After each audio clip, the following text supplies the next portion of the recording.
All right, well, thank you everyone for joining and welcome to our tutorial on single particle cryo-EM. My name's Trevor and I will be your guide here today through our tutorial on how to do single particle cryo-EM. So before we get started on workflow, I do want to take a minute just to highlight our capability. So James mentioned earlier this morning about our recently installed Krios, Cryo-EM. So there's a couple of different techniques that we can do on this instrument in order to determine protein structures. So the one that we're going to talk about today is single particle imaging. But I do want to note that there's a couple other techniques that are available to us with this instrument. So we can do 2D crystallography for very thin membrane proteins or for very thin 2D crystals. For thicker three-dimensional crystals, we can also do microelectron diffraction. And then, of course, we can also do electron tomography, either for small whole cell organisms or for thin sections. So again, while today we're going to talk about single particle, we have a range of other capabilities that may be appropriate depending on your particular system you're interested in. So kind of a quick outline of both the workflow and as well as the topics that we're going to discuss here.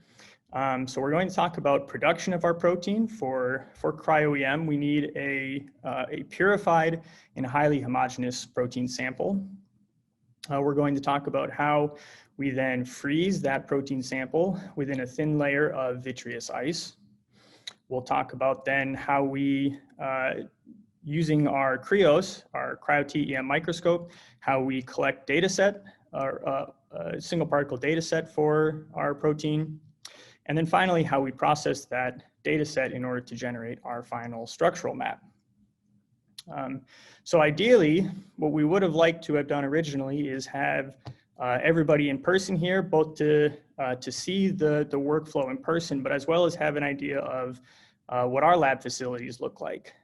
Obviously, this year that is not possible, but so to hopefully make up for that and to give you kind of a feel for what our lab space looks like and as well as what this workflow looks like, we put together a short overview video of single particle imaging. So with that, I will go ahead and start this video, and please let me know if the sound is not coming through.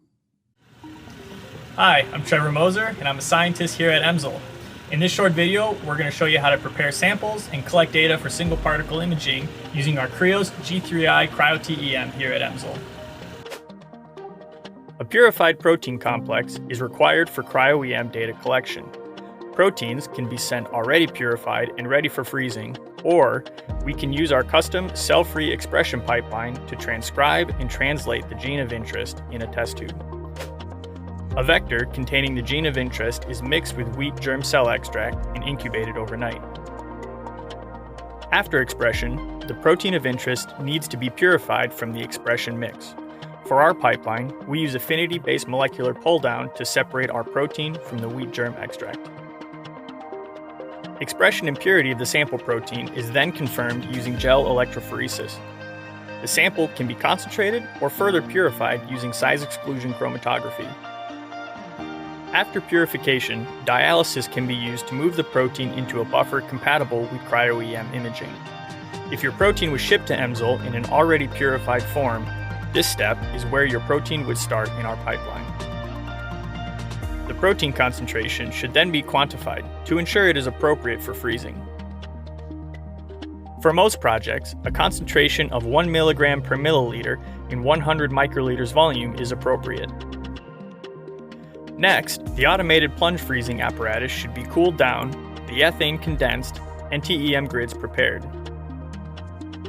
Settings for blotting time and relative humidity should be set specific to the sample being prepared. The grids can then be loaded, sample transferred to the grid, and the sample frozen automatically based on the preset conditions.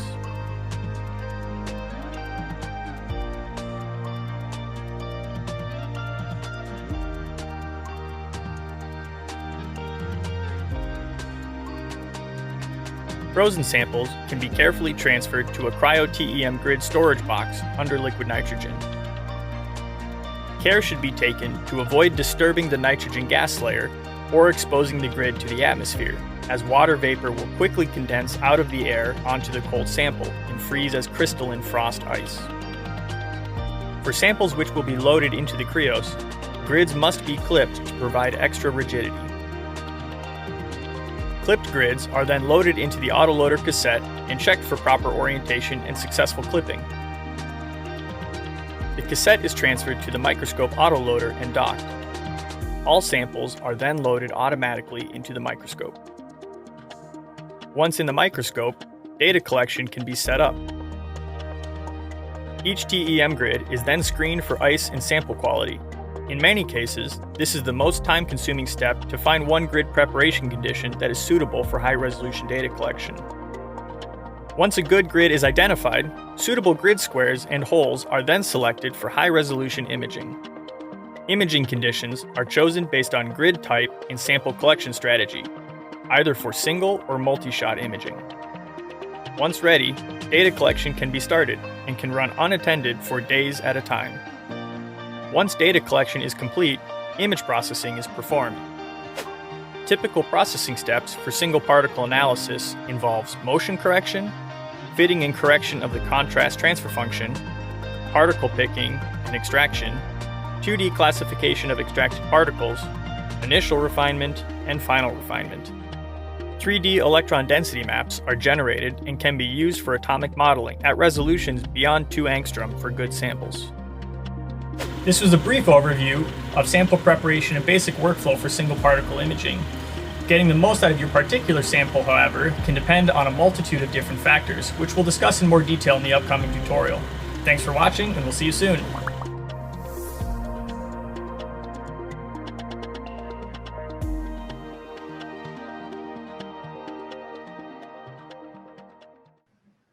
All right. So hopefully that gives you a good idea of our lab spaces as well as the general workflow of what we're going to talk about in the rest of the tutorial. So like I mentioned at the end of the video there, there's a number of factors that can affect how your particular system turns out and is processed. And as we'll discuss in many of the sections upcoming here, many of them end up being protein dependent. So we're going to talk about a handful of the different things that we can, or the options that we have to ensure that we get a good data set out of your particular protein. So the first thing we need to do is we need to express and purify our protein. So James talked a little bit this morning about how here in EMSL, in our group, we use cell-free expression in order to express and purify our proteins of interest. So we like cell-free expression because it's fairly fast. We can usually have a purified protein within 2 days or just under. Our purification process is usually a one-step molecular pull-down, and we can do a range of scales. So anywhere from a 25 microliter reaction, if all we're looking to do is check for expression or assembly, or we can scale up to milliliter range reaction volumes if we're trying to generate biomass for structural studies. And typically, we use wheat germ extract for our cell-free expression, although we also have bacterial and human cell extracts available to us as well. So cell-free is really nice, although one limitation it does have is that it doesn't have very good post-translational modifications. So another expression system that I think probably most people are fairly familiar with is in vivo expression. So in vivo is nice because it's very large scale. We can generate quite a lot of biomass, which is important for structural studies, and it can have very good post-translational modifications.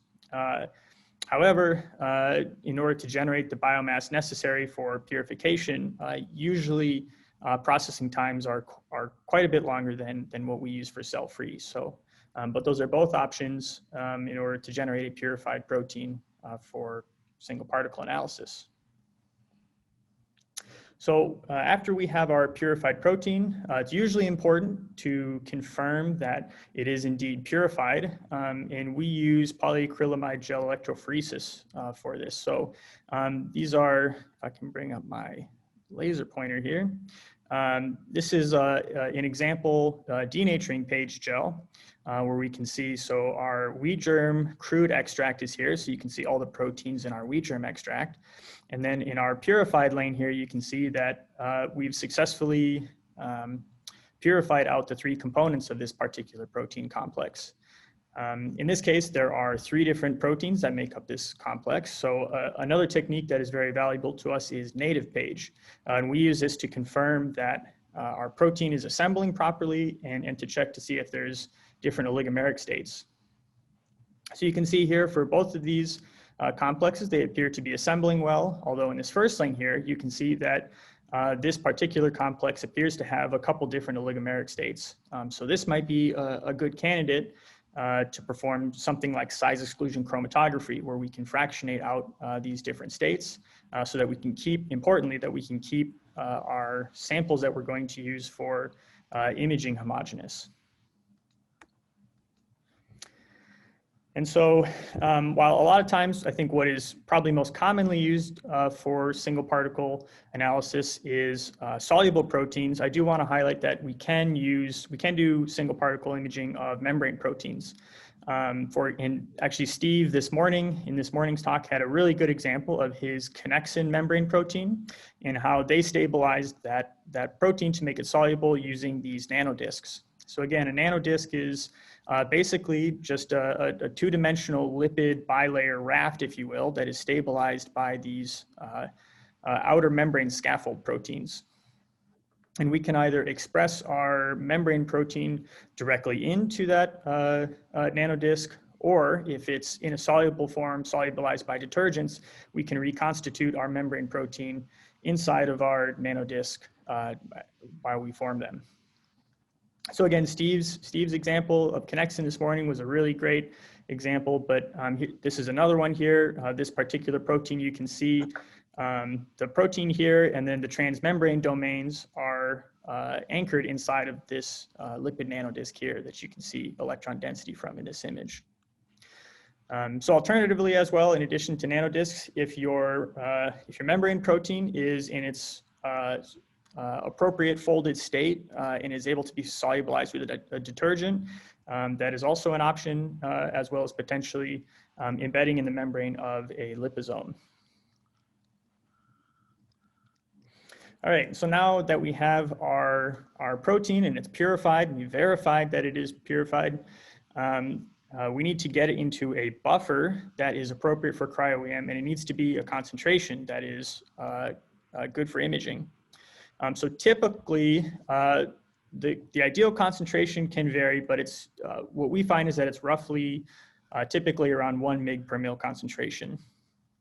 And so really what we want to see here, though, is as in this image here is a good example, we want to see proteins evenly distributed across the field of view, and we want there to be as many as we can fit without there being overcrowding. You can imagine if we decrease the concentration too much, we will only have a couple of particles within a single field of view. And this reduces throughput because you can imagine we'll need to capture many more images in order to produce a 3-dimensional structure in this case. The other side of the coin, of course, is if we are too concentrated, we can have overcrowding of our proteins, and even in some cases have them overlapping. And you can imagine that this makes image processing difficult. All right, and just a kind of a quick note on buffers. Really the short story here is that the more simple you can keep your buffer, the better. So ideally, we would like something that is less than 500 millimolar salt concentration. Glycerol is something that's very commonly used in protein buffers, although what we find is concentrations above 5% in the microscope can damage very rapidly under the electron beam.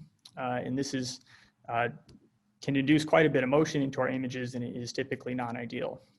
So in short, while there's a number of options and these rules can be broken if absolutely necessary, the goal here is to get our protein into a buffer that is the simplest required in order to stabilize our protein. All right, so now that we have our purified protein, we need to freeze it within a thin layer of vitreous ice. So I just kind of want to, before we get into how we do that, I want to talk about ideally what is the goal for freezing sample preparation. So in this illustration here, in the top left, you can see what we might call the ideal scenario. So you can see our protein here is frozen within this thin meniscus of ice. And we have a uniform distribution of proteins over a hole in our substrate, and our protein has many different orientations. So this is kind of the ideal case scenario, what we're aiming for. Non-ideal cases can be, actually, if we get the ice too thin, you can see as this meniscus thins, we can exclude proteins from the center of our meniscus and over-concentrate them towards the edges of the hole. Other cases you might find is if the particles are specifically adhered to the substrate. This case is obviously non-ideal because the substrate will give increased background signal, which will decrease the overall final resolution. And finally, one case that you may observe is your particles are distributed fine over the holes, but all of them exhibit the same orientation. And so Dimitri talked about this in the second talk this morning, how his particular particle had very bad preferred orientation. And in order to generate a good three-dimensional structure, we need to have many different views of our protein. So this is a non-ideal state. If at all you can do anything in the protein or during the sample preparation in order to prevent that. And then here, these are just two kind of example images inside of the microscope. Here you can see a grid square with the holes of our substrate are all filled with ice. And if we take a higher magnification look at these holes, you can see that there is a gradient change across it as the ice decreases in thickness, indicating this meniscus structure here. All right, and so what types of grids, substrates do we usually use for cryo-EM? If you're familiar with, or if you have experience with TEM, you may be familiar with the lacy carbon grid, as shown here.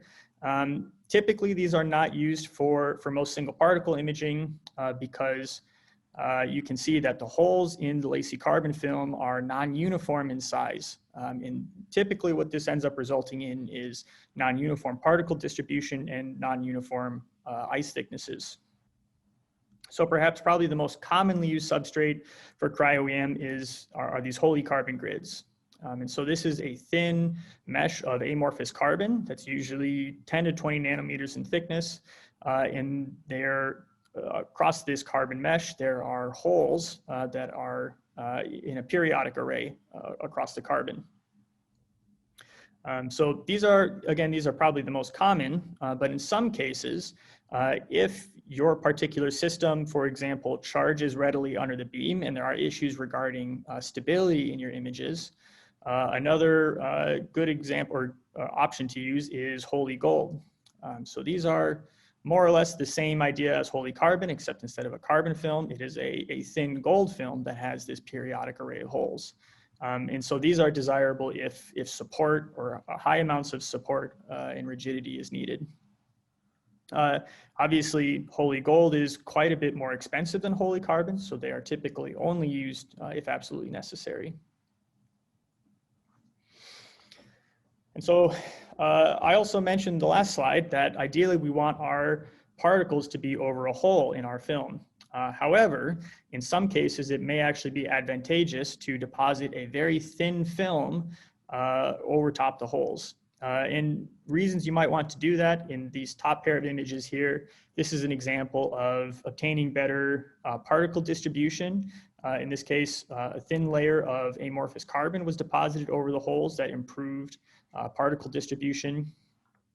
In this second case here, this is a case where graphene oxide was placed over the holes of the carbon in order to help solve a preferential orientation issue of this particular particle. So these are options, but one thing to always keep in mind is to consider the interaction of your proteins with interfaces.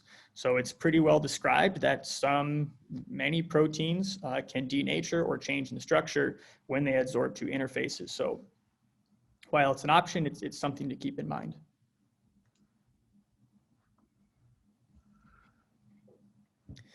All right, and so I mentioned that most substrates that are chosen is wholly carbon. One other consideration then is how we modify or activate the surface of our substrate before freezing. So this is an example of, it's kind of hard to see here, but these tweezer tips are holding a wholly carbon TEM grid, and there is a 3 microliter droplet of liquid here, and you can see natively, straight out of the box, the carbon in these films is very hydrophobic, so we have a very high water contact angle. And this can affect both particle distribution as well as how ice thickness varies across the surface of our TEM grids. So one way that we solve this, and many people do this, is by what we call glow discharging, which is effectively just treating our TEM grids with a plasma. And in this case, after doing this, you can see that we've decreased the water contact angle and increased the hydrophilicity of the grids. So again, this can help with better ice thickness and distribution of particles. Whoops, I did want to show one example here. This is a case where actually both of these samples were glow discharged, but in some cases actually changing the glow discharge parameters, so either current or pressure or time can have also an impact on getting more particles over your imaging area. All right, so we have our protein, we've selected which substrates that we would like to freeze on. The next step is we need to freeze our protein on our substrate in a thin layer of vitreous ice. And so what is vitreous ice? Vitreous ice just means that the ice is amorphous, or it is not crystalline. So we know that typically when ice freezes, it forms crystals. And this is non-ideal both for our proteins, as ice crystals can damage our protein structure, but as well as ice crystals inside of the microscope give rise to very strong diffraction contrast. And this contrast can make interpreting and processing images very difficult. So a way that we achieve amorphous ice or prevent the formation of crystals is we freeze our liquid sample very rapidly. And it's so fast that the water molecules don't have time to orient into their crystal structure. And we do this by plunging our sample into liquid ethane, which has been cooled to liquid nitrogen temperature. So you may ask, so why do we plunge into liquid ethane and not just straight into liquid nitrogen? And so if you have experience with liquid nitrogen, the answer to that question is, if you've ever plunged a room temperature object into liquid nitrogen, you know that the nitrogen rapidly boils because liquid nitrogen is typically at its boiling point. And these nitrogen bubbles, as they're produced, can actually thermally insulate our sample, which depresses the freezing rate. So because of this, if we cool liquid ethane, whose boiling point is, I believe it's around minus 90 degrees Celsius, if we cool it to about minus 190 degrees Celsius, well below its boiling point, we can prevent that Leidenfrost effect and achieve these high freezing rates. So that's why we plunge freeze into liquid ethane. Typically nowadays as well, most plunge freezing is automated by the use of some kind of plunge freezing apparatus.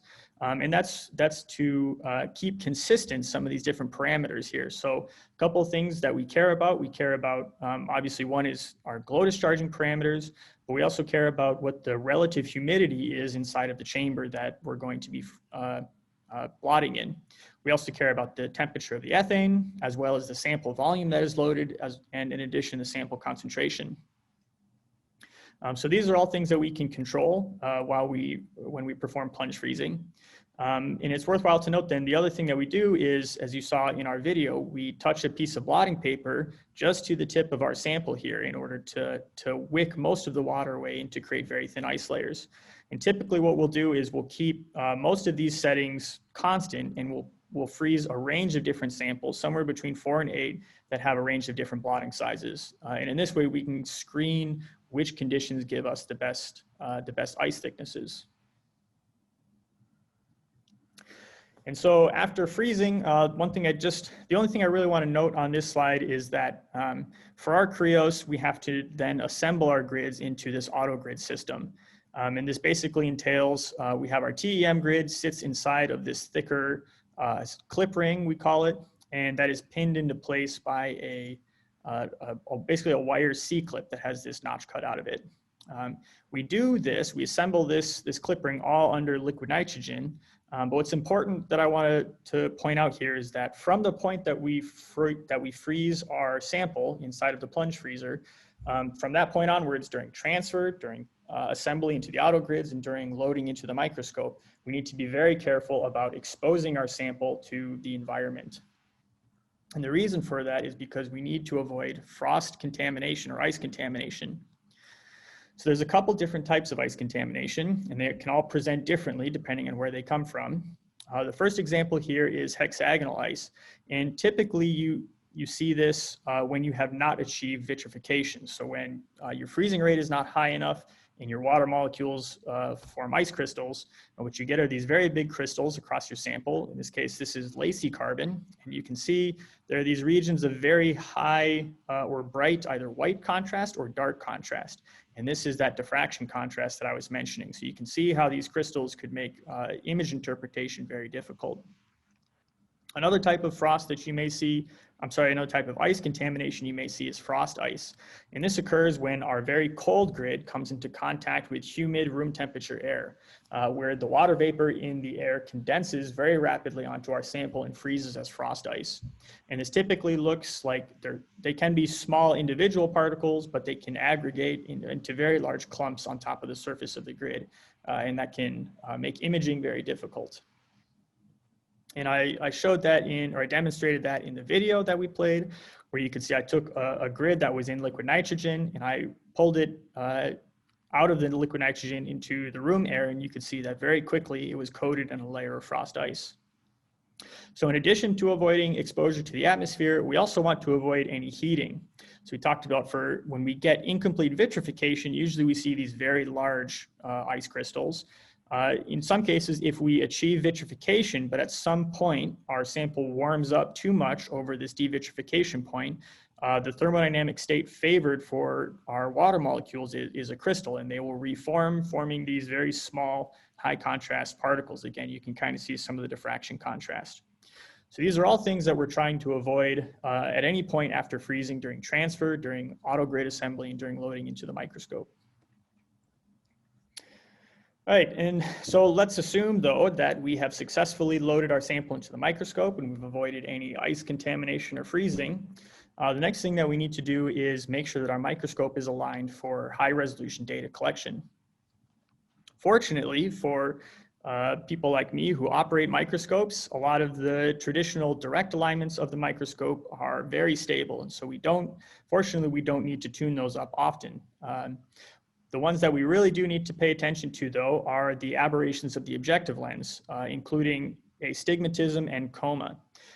Fortunately as well, these are also increasingly automated, but we do perform these before every data set, and coma especially is an aberration, an objective lens aberration that is critical to correct in order to achieve high resolution imaging. Some microscopes as well, ours for example, are also equipped with an energy filter, and the alignments of this energy filter also is very important that these are tuned properly in order to get high resolution information. For both of these, however, what's important to note is that we need to do these alignments at the beam conditions that we're going to be acquiring data at. As if we change something like beam diameter or magnification, we can induce coma or astigmatism into our image, even if it was corrected at a different beam condition. So to do that, we need to decide what are the acquisition parameters that we're going to use for our beam. So there's a number of different things to consider here. The first we'll talk about is pixel size. So what you choose your pixel size to be is dependent on, as you might guess, how much resolution you would ideally like to get out of your sample. However, it is not necessarily a solution to just pick as small of a pixel size as possible, because there is a trade-off between decreasing pixel size and decreasing field of view. So you can imagine we change our pixel size by increasing the magnification.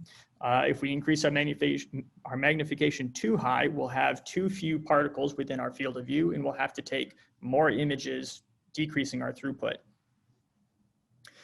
The other thing to consider then is how many electrons we use to acquire our image, so what our dose is. So there's a couple things to consider here. One, again, there's a trade-off. The more electrons we use, the better signal to noise we get. However, more electrons will also damage our protein more, and we may risk losing high resolution information. In addition to selecting dose, it's also important to consider the efficiency of your detector. So there are many different cameras out there these days to collect images. And each of them typically has a specific efficiency or a dose efficiency that they operate at. So it's important to consider what the efficiency of your detector is when selecting your dose conditions. And finally, I want to note, so many modern cryo-EM microscopes that are going to be used for single particle imaging are now equipped with direct electron detectors. And we'll talk a little bit more about this later, but the basic gist is that these detectors, instead of integrating all of our signal into a single image, actually split that signal across a stack of images. So you can think of it almost more as if it's collecting frames of a movie. And what's important is later we're going to talk about how we align those frames to perform motion correction. But to do that properly, we need to make sure that there's sufficient signal in each of those subframes. So that's another thing to consider. So this is an example image in this part of a single particle protein sample. And in this image, the pixel size is 0.41 angstroms. This is a 215,000 times magnified image. The total image dose was 40 electrons per angstrom squared. And then there were 37 subfractions where each fraction had a dose of roughly just over 1 electron per angstrom squared. All right, and so now that we have decided or we've determined what we want our imaging conditions to be, we can also make some choices about how we acquire those images in order to improve throughput. One option is for every hole, you could do a stage shift, acquire one image, and then move to the next hole, so on and so forth. However, if you can imagine here, if our beam conditions are such that the orange circle is the diameter of our beam and the blue square is our detector, or effectively the size of our image, you can imagine that we can fit multiple images within a single hole, or if we can get our beam size down, we can really fit many images within a single hole. And so what we can further do to help improve throughput is, instead of stage shifting to each of these positions, we can image shift. And the reason we don't want to stage shift is stage shifting can be one of the most time-consuming portions of a single particle data set. And that's because the stage shift is an actual mechanical shifting of the stage, whereas if we electrostatically shift the beam, this is, as you can imagine, a much faster movement, and it requires less stabilization time. So we call this multi-shot imaging and can increase the throughput in the number of images for every hole that we collect. Another option that we can consider, again, if we have our template here, typically what we might do is then acquire those images within one hole and then shift to an adjacent hole with a stage shift and acquire the same template, so on and so forth. In order to, again, further reduce the amount of stage shifts that we do, we can also image shift these very large distances to adjacent nearby holes. And in this way, we can acquire many more images with a single stage shift, again, only using these electrostatic shifts. And this can drastically improve throughput. And we call this multi-hole imaging. For all of these, though, because again, we're tilting the beam for our image shifts, it's very important that that objective lens coma alignment that I talked about earlier is very well aligned to minimize the amount of stigmatism that you get in these high image shift regions. All right, and so now that we know our imaging strategy, we need to set up our data collection. So there's a couple different pieces of software that we can use for data collection, and both can do it automated. So there's EPU, which is from Thermo Fisher, and cryo-EM, which is a piece of software from the University of Colorado. Both of these are very good at what they do. In short, though, EPU is usually a good choice if you're just looking to do standard imaging. However, cryo-EM has scripting capabilities and is a little bit more powerful and flexible. And so if there's something very specific that you would like to do with your imaging system, cryo-EM is a good option and is available. But in short, what we do is we screen the grid at low magnification. We select grid squares that look good. We pick holes that have ice in them. And then you can see here, we've set up our imaging templates. So 5 images in this one hole with our autofocus regions. And then we can run this regime automatically. So just for example, just last weekend, the microscope ran unattended all weekend long, and we collected roughly 10,000 images from that data set. All right, so once we get our data set off of the microscope, the next step is to process it.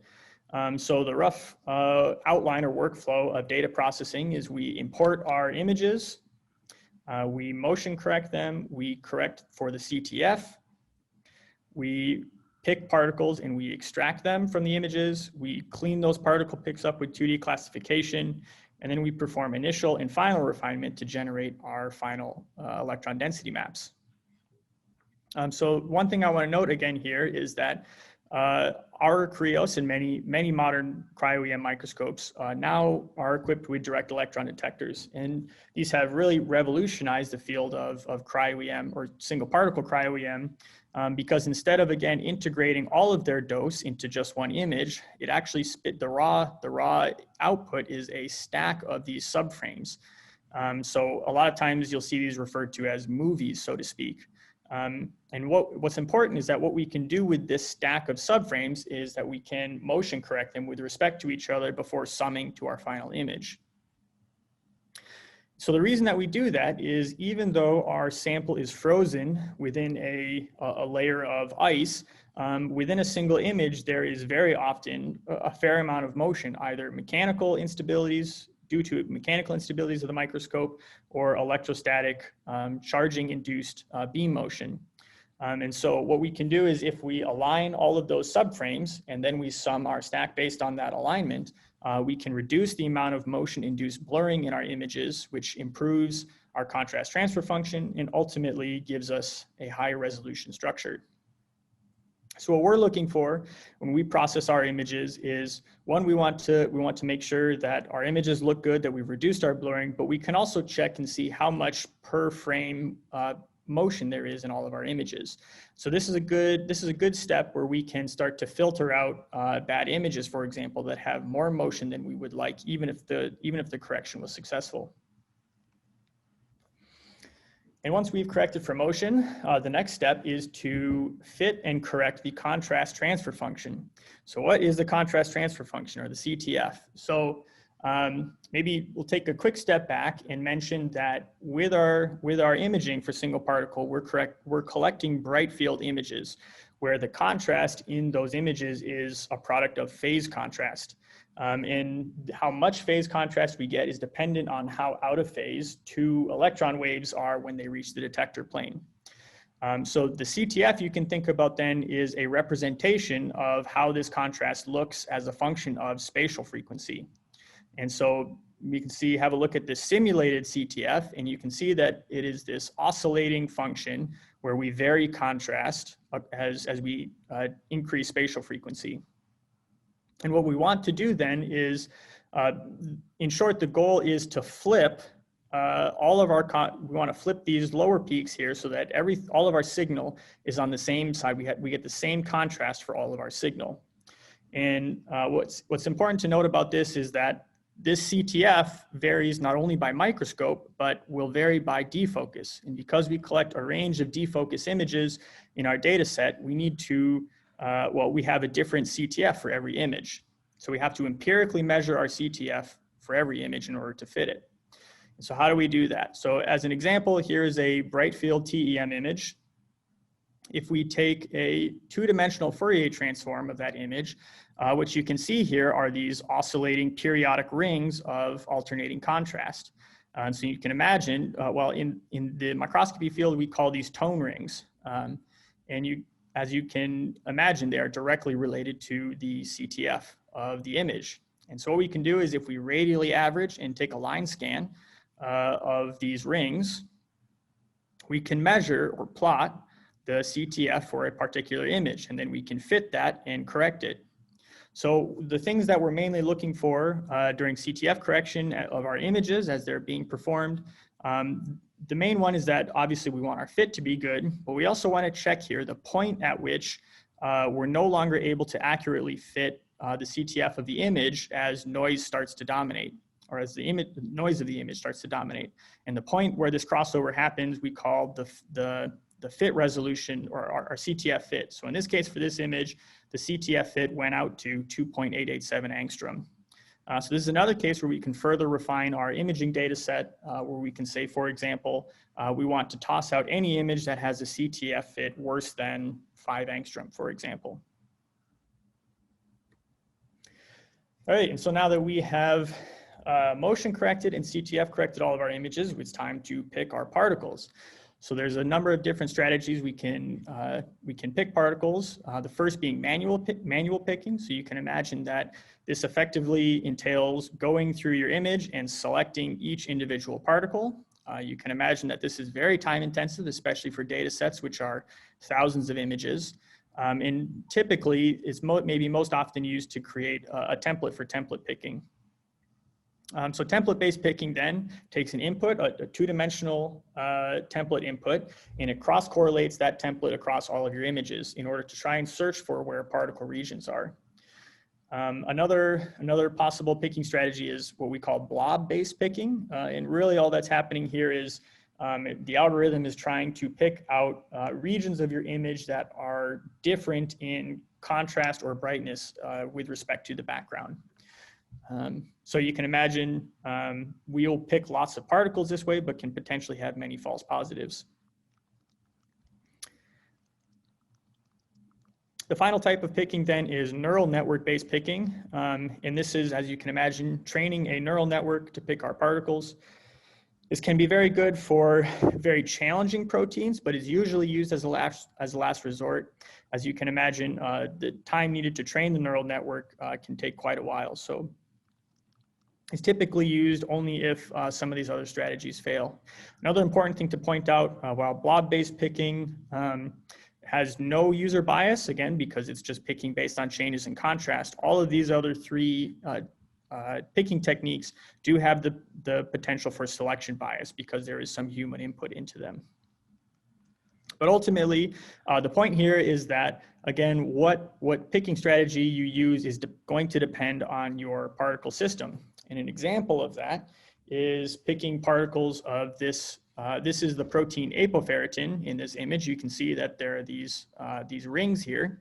And ideally, what we would like is to pick the center of each of these rings because that is the center of our particle. However, because blob-based picking picks changes in density, you can see in this scenario, it picks most always the outer edge of the particle. Whereas if we feed a template and do template-based picking, you can see it does a much better job of finding the center of these particles. So again, it's usually worthwhile to try a couple of different strategies and see what works best for your particular system. So once we have our particles picked, we're going to extract our particles so that we have a library of particle images that are all the same size and same dimension. And the next thing that we're going to do is clean up those particle picks using 2D classification. So effectively what is happening here is the algorithm is cross-correlating all of our particle images and is trying to categorize or group similar particles into classes. So that's what we're looking at here. These are averages of each class. So there's many particles within each of these classes.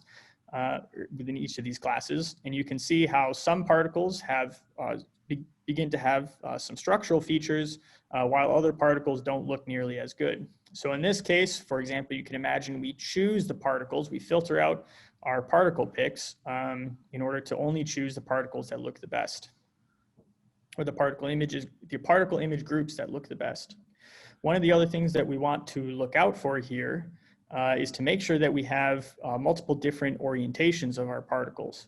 And this is because, again, we talked about how preferential orientation is not ideal. In order to successfully reconstruct a 3D volume, we need to have multiple views of our protein.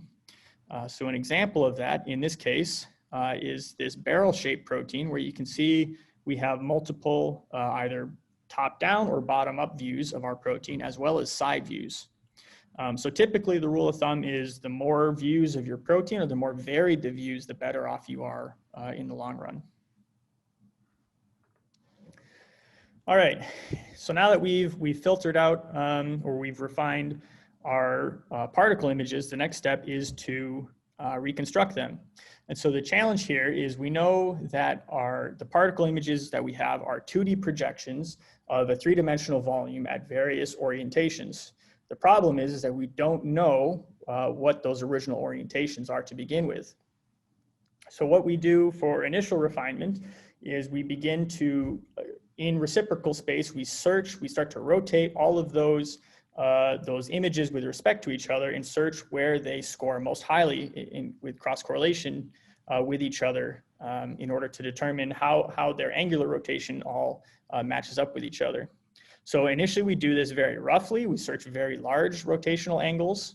And then once we're happy with our rough structure, our rough alignment, we refine that angular search range, and we search a smaller and a more narrower and narrower range until we get our final structure. So there's a couple pieces of information that we get out of here. And just really quick, I guess I'll mention that. So we get this FSC curve, which is very commonly reported along with the structure. The number that you're getting here is the spatial frequency at which, so during the reconstruction, your data set is split randomly into half. Both volumes are reconstructed, and then both volumes are cross-correlated with each other. And the point at which those structures pass below a cross-correlation score of roughly 0.14, that spatial frequency is what is reported here in this image, or in this curve. So the FSC curve is important, but it's only one estimate for your map resolution. Some of the other things to consider, some reconstruction softwares will give you a range of your particle orientation, so a global map of your orientation views. This is good to check again to see, do you have adequate views of your particle? It's always important to look at the B factor, and ultimately as well, it's important to look at your density map itself to see, does it make sense? Do you start to see alpha helices? Maybe you have one region that is very high resolution, but you have a domain that is very flexible and is very low resolution. So these are all things to consider when evaluating the quality of your map. Once we have our map then, the final step is to fit atomic coordinates to it. And you can imagine that our electron density map, really what it is a probability region in which the atoms of our protein most likely exist. And you can imagine that as we increase the resolution of this map, we increase our confidence that the atoms of our protein are where we think they are. Fortunately as well, most atomic modeling these days is also done in automated routines. There's a couple different pieces of software for this. But as always, it's important to go back and have a look at your model and how it fits with your electron density map to make sure that it makes sense. And so there's a couple different pieces of software available to users that we have here on Cascade between CryoSpark System and Relion. And one thing I do, if we have time, I want to show really quick is we have the ability to do on-the-fly processing with CryoSpark Live. So I'm going to change sharing my screen here really quick. And this is an example of, so we have an example data set running here with CryoSpark Live. And basically what we do is we point this to a directory. So images that are live coming off the microscope, CryoSpark Live watches this directory, and then as a new image appears, it imports it. And each image then, instead of doing it batch-wise in series, is motion corrected, CTF corrected, and then particles are picked, so on and so forth. So with this, if we can pick a good image here, you can see here individual statistics. So we can check our CTF fit, we can check motion correction, we can check particle picks to make sure that these are all behaving as we expect. We can also check on global parameters or global behavior of our sample. We can check things like, so what is, on average, what is our CTF fit, or what is our relative ice thickness? And we can begin either to filter out our images from there, or if something is really looking wrong, we can actually stop data collection, make some adjustments so that we don't waste a bunch of time collecting bad data, which prior to the ability to do this, we would have had to wait until we collected a full data set.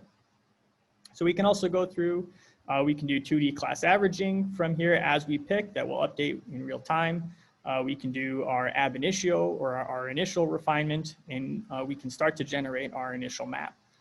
So this is a really powerful way to monitor datasets as they're coming off the microscope in real time, and is something that will be available, or that would be available to users. So we'll go back to the presentation here and just finish up really quick. I know we're short on time and I want to leave a couple minutes for questions.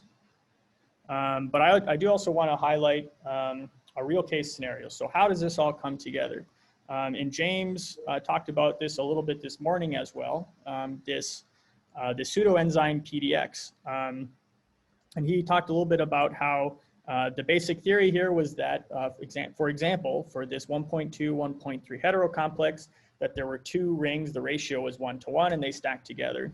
And basically, what our native page results show us is that as we vary the expression ratio, we use cell-free expression to produce this protein, or this protein complex. As we vary the expression ratio, we see a change in the effective molecular weight of the protein, indicating that it is not as simple as just this 1:1 ratio. So this sample, again, just kind of example of the freezing conditions. We use holy carbon. They were glow discharged. They were frozen at 85% humidity. Most of these other parameters are pretty similar to the ones that I've discussed previously. But the final story is that we were able to generate high resolution electron density maps for both PDX 1.2 as well as for PDX 1.2, 1.3 co-complex. Oops. So it is, I will mention, so even though we're able to get nearly a 3 angstrom resolution structure for both of these, in the case of the 1.2, 1.3 complex, we were not able to distinguish the difference between a 1.2 or a 1.3 subunit.